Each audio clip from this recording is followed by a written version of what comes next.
La casa circondariale di Agrigento Pasquale Di Lorenzo, grazie all'ente di assistenza diretto da Giuseppe Di Rosa, ha aderito al progetto nazionale con la ristrutturazione della caserma e la gestione dello spaccio.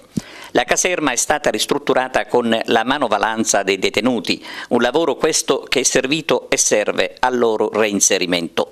La foresteria del carcere agrigentino, ristrutturata, è aperta al personale dell'amministrazione, anche di altre sedi, e ai familiari.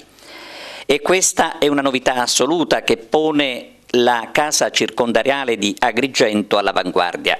Praticamente è stata creata una sorta di B&B riservato al personale della polizia penitenziaria e a quello civile. Il costo per una camera è di 25 euro al giorno. Le camere, singole o multiple, sono di due tipologie: compagno, servizio doccia ed altri comfort. Si tratta di un'iniziativa nazionale alla quale la Casa Circondariale di Agrigento ha risposto con tempestività, collocandosi tra i primi istituti che hanno realizzato l'importante servizio legato anzitutto al benessere del personale. Ci sono delle novità qui alla Casa Circondariale di Agrigento che tengono alto il nome, tipo un alloggio per i familiari degli agenti.